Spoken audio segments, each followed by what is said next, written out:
خب آقای پورتر خیلی خوش اومدین به بخش دوم. مخلصیم. فقط سابسکرایب، کامنت انگلیسی و زنگوله فراموش نشه. خیلی ممنون. آقای پورتر، ما راجع به سینمای زیرزمینی مقدار صحبت کردیم. خب فضای ذهنی شما کلا اصلا این مدل خیلی سینمای پاپیولار نیست، خیلی اون مدل سینمایی که داره کار میشه نیست و شما بعد 401 یه تجربه‌ای داشتین با دوستاتون و این اتفاقی که افتاد و اون مدل سینمایی که حالا جدیداً دارن کار میکنن خیلی لو باجت و اینجوری. ببین خب این تجربه‌ای که ما داشتیم قبلش من اون موشک‌کوره رو ساخته بودم که با عوامل حرفه‌ای و طراحی صحنه خیلی عجیب غریب و حالا در همون اندازه‌ای که مثلا داشتیم امکاناتی که داشتیم، ولی اتفاقایی که افتاد مخصوصا بعد از 98 حالا کرونا و جریانات آبان 98 و بعد بیا تا 1401 یه جایی اصلا چیز بودم دیگه، ناامید بودم واقعا. گفتم الان اصلا باید چی کار کرد، اصلا کاری نمیشه کرد و ایده فیلمه اونو داشتم و حالا بعدا فیلمه که آماده شد بعد میتونیم یه بار چیزتر راجعش حرف بزنیم بعدا که نقد و بررسیش. نقد که حالا ببینیمش اصلا قابل چیز هست یا نه.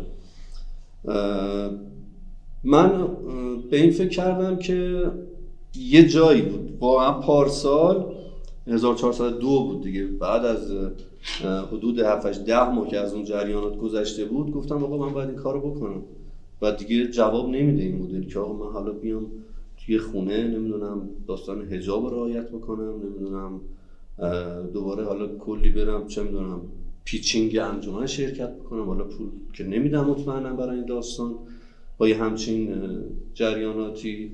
و اومدیم با دوستای خودم جمع شدیم و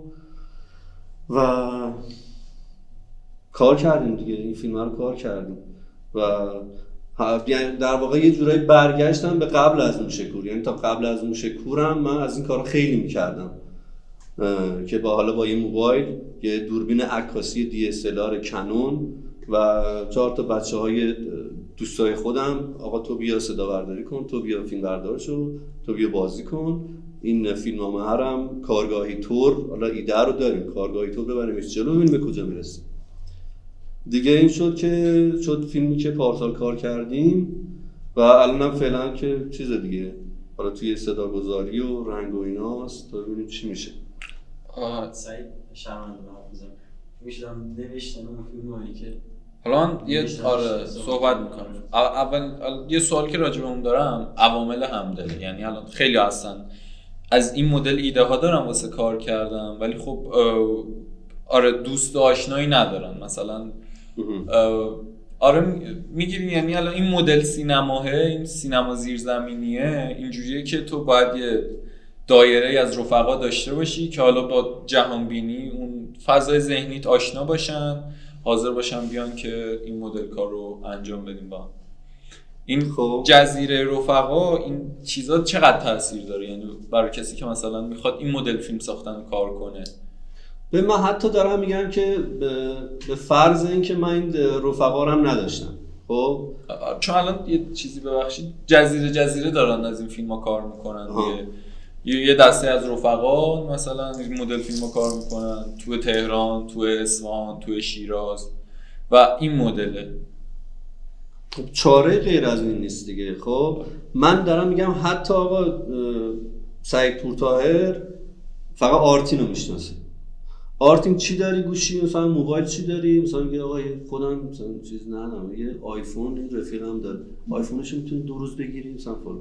آره خب حالا من فیلمنامه مثلا 8 بازیگر داره، خب حالا 8 بازیگر چجوری جور کنم؟ آقا نمیشه. خب چیز میکنم دیگه طبق امکاناتی که دارم میگم که خب حالا من اون اصل کارم اون ایده اصلیه این یارویی میخواد خودشو دار بزنه، خب عوض مثلا 10 تا بازیگر میام میکنمش 2 تا، مثلا آقا داداشمو میارم، رفیقمو میارم و یه نفر سومی و حالا لوکیشن نداریم، حالا چیکار بکنیم؟ میریم یه خونه چنم دوستی رفیقی، آقا میشه اینجوری یه روز چیز کنیم. بالاخره میدونید طبق اون چیزایی که داری، یعنی نه حتی بری مثلا به قول شهرام مکری بری یه دوربین مثلا چه میدونم آلفا 7 کرایه کنی یا مثلا بگیری از چه میدونم یه دفتری بگی روزی مثلا اینقدر حالا با شما اینقدر حساب میکنم. میگم نه آقا با موبایل آقا بساز، آقا چیکار داری آقا، حالا صداش هم با یه موبایل دیگه اصلا بگیر. و وای نسا که مثلا چیز بشه نمیدونم معجزه‌ای بشه، تو این مملکت معجزه و اینا اتفاق نمیفته، هر روزم بدتر از دیروز میشه. برای همین آدم همون 2-3 نفری هم که دورش داره رو باید یه جوری بکشونتشون توی بازی.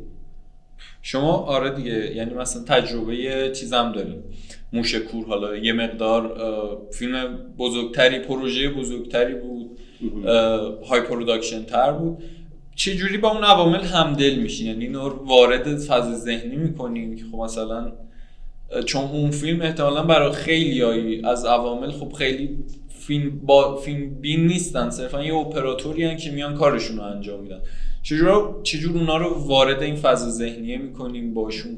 آره میگیرین چی میگم؟ مکری حرف میزنه میگه من تو پشت صحنه هم عواملم باید من دوست داشته باشم، هم من عواملم رو دوست داشته باشم. آره چجوری مثلا باشون راه میان، چجوری وارد، چون خود موکی مثلا میگه بجز اگه من فیلم ناممو توضیح ندم کسی نمیفهمه من اولا چی کار دارم میکنم توی فیلم نامه، توی فیلمم. و مثلا میگفت من برای تهیه کننده، برای عوامل کلی مثلا صحبت میکنم، توضیح میدم. شما مثلا این روشی که همدلشون کنین با خودتون چی بوده؟ ببین خب از دانشگاه شروع شد دیگه. ببین من یه سری بچه‌ها بودن که خب با هم رفاقت میکردیم دیگه، آقا اصلا بیرون از سینما، آقا پاشیم بریم بیرون، پاشیم بریم سفر، پاشیم بریم فیلم ببینیم، پاشیم نمیدونم این طرف اون طرف. و این رابطه آروم آروم هی جدی تر شده و تو باید هزینه کنی دیگه، هزینه مادی نه، یعنی از خودت مایه بذاری. آقا یه جا آقا رفیقت میخواد، آقا امین میخواد چه میدونم فیلم بسازه، میگه آقا سعید میای بازی کنیم، با برتو بریم. چه میدونم بهزاد میخواد یه کاری بکنه، میگه که سعید میای مثلا چه میدونم بیا تدوینش بیا بزن مثلا برامون. بعد از این کارو باید بکنی دیگه. و همینجوری میشه که آقا تو موشکور هم همینطور بود، ما بیشتر بازیگرا رفیقان بودن دیگه، حالا غیر از 2 تاشون که اونا باید دوباره دوستامون شدن دیگه، محمد و فرهاد، که اونا هم وقتی اومدن سر صحنه من اولش یه ذره چیز بودم که والا اینا چجوری میشه، من خیلی اینا رو نمیشناسم، ولی اینقدر تو همون یه هفته که تمرین میکردن دیدن فضا خودمونیه و قضیه خیلی اون سینمایی اونجوری نیست، راحت بر خوردن با بچه‌ها، میدونی. و اگه نه همون هم ساخته نمیشد، اونم چون ما بودجه شخصی بود دیگه، بودجه نه انجمنی به ما پول داده بود نه اسپانسری داشتیم، مثلا خودمون بودیم و خودمون. و این همدلیه یه ذره داستانش اینه که تو هزینه باید بکنی از خودت و مایه بذاری برای دوستات. از یه دوستیه است بیشتر، میدونی، رفاقت است. حالا این چیزا الان به جز این دیگه مدل دیگه نمیشه کار کرد دیگه. یا تو یه خانواده‌ای داری، یه 4 تا دونه دوست داری و روابطی که حالا توی رفتی یه مؤسسه کلاس، آقا 4 تا اونجا پیدا کردی، نمیدونم رفتی یه جلسه فیلمی اونجا با 2-3 نفر آشنا شدی، یه کلاس ورزشی رفتی، چون میدونم سر کارت با 2 نفر آشنا شدی، مثلا اینجوری. این مسیر این که میگم کارگاهی به فیلمنامه رسیدین، آره این بازم احساس میکنم تاثیر داره دیگه، یعنی تو اون فضای ذهنی که همشون از ایده دخیل بودن، همشون آشنان با اون فضا. آره دیگه. من مثلا ایده رو مثلا موشکور رو ایده تو اون جلسه چیزم گفتم، حالا اونجا نمیشد خیلی راجع به حرف زد.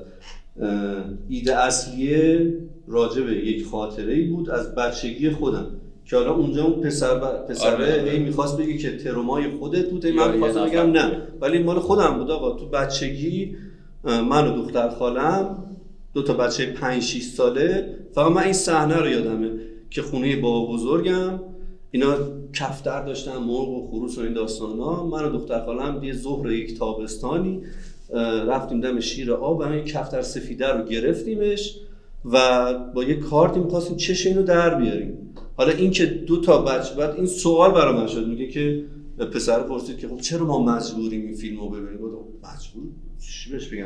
من مجبور نیستم، پاشو برو بیرون. اساسا یعنی نه، من آخه با این موافقم که فیلم ساختنه یه جور تراپی برای خود فیلم سازی و جوری مثلا رفته تو خاطراتش. آره اصلا تو میخواد خودتو بشناسی که آقا اصلا تو این سوال همیشه برای من بوده، یعنی بعد از سالها مثلا 30 و چند سال از اون جریان گذشته و من هنوز مثلا دختر خاله‌ام تا چند سال پیش می‌دیدم میگم اون زمان ما چرا این کارو می‌کردیم. بعد اون ما فکر کردیم مثلا عروسکامونن پای مالا چشش دادن، بعد کفترم فرار کرد. حالا اینو بعداً که میذارین چیز نشه، کفتر زندهمون فرار کرد و ما یک کتک مفصلی از خالمون خوردیم. بعد این سالها برای من این داستان بود، اینو یه کوچیک نوشته بودم یه جایی که آقا من اینو باید اینو باید درست کنم که این تبدیل میشه به کابوس یه آدمی که هنوز داره کابوس اون بچگیشو میبینه که این دختر بچه هنوز تو گوشش میگه که بزن تو چشش و الان انگار یه سری موش دیگه حالا دنبال اینا دارن، دنبال این میگردن که چششو در بیارن. و حالا یه ذره هم مالیکولیاییش کردیم، یه ذره مثلا فضای هارر نه اونقدر چیز و شد این چیزی که میبینیم. آره یه قابلمه دیدم آره در قابلمه خوردم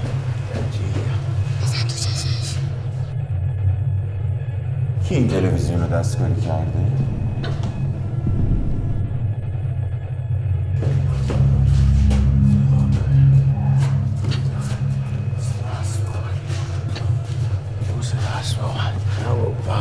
برگشت رو میکردم تو صورت هم هست.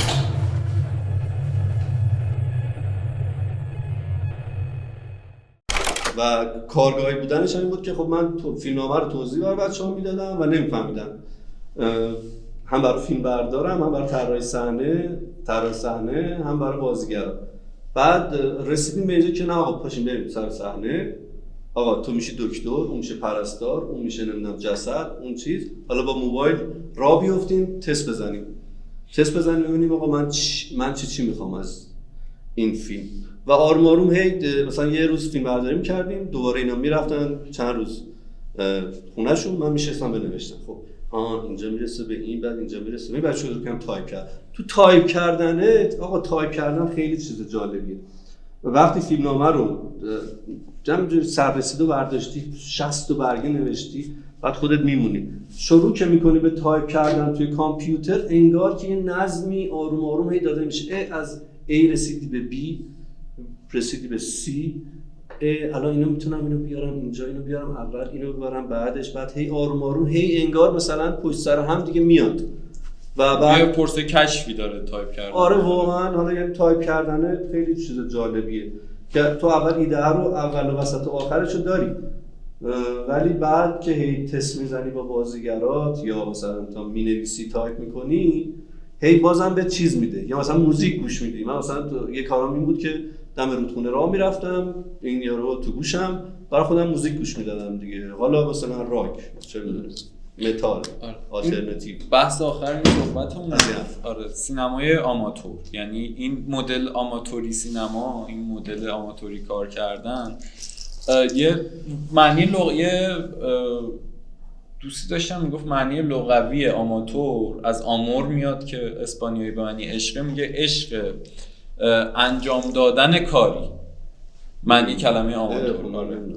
این سینمای آماتوری خب مثلا اون سینمای برنامه ریز 5 تا دستیار داشته باشی و مثلا با فیلمنامه مشخصی حتما بری سر فیلم برداری و این مدل سینما، مثلا سینمای آماتوری، حالا شما توش خیلی جای کشف و شهود داشتین، میخواستم که برنامه یکم صحبت کنین از این سینما، از این مدل، چون الان اینجوریه که انقدر هزینه رفته بالا طرف تا به چیز چارچوبی نرسه انگار نمیخواد بره سر فیلم برداری. خب عملا ببین ما چاره‌ای غیر از این نداریم، ما یه کمی باید خودمونو و دور و برمون رو بشناسیم، یعنی دست از اون ایدئالگرایی هالیوودی برداریم. آقا اوکی آقا من پدرخوانده رو دوست دارم، چه میدونم کلی فیلمای خوبه توی هالیوود که ساخته شده، از چه میدونم دهه چارلی چاپلین بگی، دهه 20 و 30 بگی تا همین اواخر، آقا دوست دارم دیگه. آقا مثلا کاپولا، آقا مثلا میگم چه اینک آخرالزمان خیلی عجب فیلمیه، ولی ما باید بدونیم کجا داریم زندگی میکنیم. ما یه جای عجیب غریبی از دنیاییم که بی ارزش ترین پول دنیا رو داریم بعد هنر هیچ ارزشی برای حکام ما ندارد، تو خود مردممون هم اینقدر درگیر جریانات اقتصادی هن که اون سینماه فیلمه اونقدر براشون چیز دغدغه نیست. برای همین آقا تو مجبوری نه که چیز بد چی میگن چاره دیگه نیست آقا. و از دل همینا هم آقا فیلم‌های خوبی در اومده. حتی میگم اگه حتی فیلم بدم در بیاید بازم آقا این کارو باید ادامه بدیم که از تو دل اینا بعد به قول دوستمون یه ققنوسی در بیاید و این حرفا. آره اینو میگفتم باید بکنیم راجع به سینمای تجربی. مثلا یه زمانی یه فیلم اسپلیت اسکرین خیلی سینمای تجربی تری بود و اینا، بعدی یهو میاد تو بازار و مثلا انگار یه چیزی که کشف میشه، الان مثلا 2 فوتبال همزمان میخواد پخش اسپلیت اسکرین میشه. آره. ولی یه زمانی انگار مثلا یه حرکت خیلی آوانگاردی بوده. آره حالا یه چیز دیگه هم که هست، تو اصلا اینجا پلتفرم‌های مختلف الان داری. قبلا آقا چیزی نبود، تو فقط مثلا یه سری جشنواره بود، میگن آقا سائو پائولو برزیل مثلا باید پول بدیم فلانی نمیدونم با فیلم تو برات بفرسته سائو پائولو نمیدونم با 1000 تا. الان تو اصلا چیزا لازم نداری. رو یوتیوب مثلا یه کانال یوتیوب داری، تلاش کردی با رفیقات یه کانال یوتیوب زدین آقا بازدیدش بالاست، فیلم تو آقا اونجا پخش میکنی. آقا من فیلممو 1000 نفر دیدن، 10,000 نفر دیدن مثلا. یا حالا پلتفرم‌های دیگه که شماها بیشتر بلدش هستین، خیلی کمتر دیگه میتونن جلوی این سینمای آماتوری رو بگیرن. آماتور نه به اون معنایی که مثلا سینمای چی میگن سینمای مبتدی، سینمایی که نئورالیستای ایتالیا هم همین کارو کردن، ژان گودار موج نوی فرانسه این کارو کردن. یه زمانی مثلا اولش دهه 90 چی اسم آقای دوستمون این فیلم سازه دامارکی چیه؟ فونتریه و دوستش داگما 95 رو چیز کردن. داگما 95 آره با اون چی بود؟ مت میگلسن باش کار میکنه، یادم رفت خودم. توماس وینتربرگ با وینتربرگ و اینا آقا شروع کردن. درسته که هزینه های اونجا اصلا تا برای ما بگن آقا مثلا داگویل 28 میلیون دلار اون زمان 2001 ساخته شده، چند همون حدودا فکر 990 خورده‌ای باشه، همین حدود 2000 نزدیک 2000 دیگه 28 میلیون دلار یادم اینو که اون زمان هزینه ساخته شد. برای ما خیلی چیزه ولی توی سیستم اونا میاد خیلی چیزا رو حذف میکنه. حالا درسته که بعدش مثلا وینتربرگ یه ذره جدا میشه از اون سینما، یا مثلا خود فونتری هم یه جاهای جدا میشه از اون فونترین اواخر دیگه واقعا منو اذیت میکنه سینماش دیگه. نه آره اینجا بنده خدا آره اصلا اوضاعش خیلی خرابه، ولی یه کارایی کردن که آقا خواستن که جلوی اون سرمایه‌داری در بیان. آره. عملا میگه آقا بوره با یه فیلم داره به نام وینتربرگ ودینگ یا چیز که اینا جمع میشن، این خانواده یه عروسیه و مالی خولیا نه وینتربرگ. اون دیگه واقعا تو میبینی آقا هم دوربین رو دستشه، نمیدونم لاستیک ماشین رو نشون میده، بعد این بابا داره حرف میزنه، خط فرضی‌ها رو اصلا رعایت نمیکنن، خیلی جا نور پردازی‌ها نمیدونم معلومه که الان صبح بعد یهو انگار نیم ساعت بعدش یهو 3 بعد از ظهر، ولی فیلم قویه. فیلم رو که میبینیم یا دمت گرم بابا چیکار کردی. منظورم اینه که ما هم در ادامه همون آدمایی هستیم که دارن این کار رو تو همه دنیا انجام میدن، حتی تو آمریکا که سینمای بدنی نیستن خیلی دانشجوها فقط باید بگردی پیدا بکنی. یا یه سری فیلم چند وقت پیش تو این چند وقته مخصوصا از استونی و لتونی و لیتوانی و خود روسیه و کشورهایی که مال اقمار شوروی سابق بودن دیدم که خب واقعا خیلی فیلم‌های خوبیه، ولی با بودجه‌های کم ساختن اینا. یه سریشو توی افتاده تو کرونا و بعد بگردی پیدا بکنی خوباشو. فیلمسازای خیلی خوب دارن و عالیه فیلماشون، عالیه. چند تا فیلم رمانی دیدم واقعا دوست داشتم و خیلی فوق‌العاده است. و آره به نظر من که این سینمای آماتور برنده است. خیلی ممنون آقای پورتر. مخلصیم. مخلصیم. برای خیلی ممنون اینکه که موفق شما باشید. قبول کردین. من شکر. یه بار دیگه هم بگم کامنت انگلیسی سابسکرایب با زنگوله. خیلی ممنون. آره دیگه آقا کامنت بذارین، سابسکرایب کنین، این پوشفیلم قراره تو دنیا صدا کنین. نه آقا نه دیگه بعد چی میگن دیگه زنگوله بزنید، از این کارو بکنید. بچه‌ها خیلی کارشون درسته. خیلی ممنون. مرسی بچه‌ها. خلاص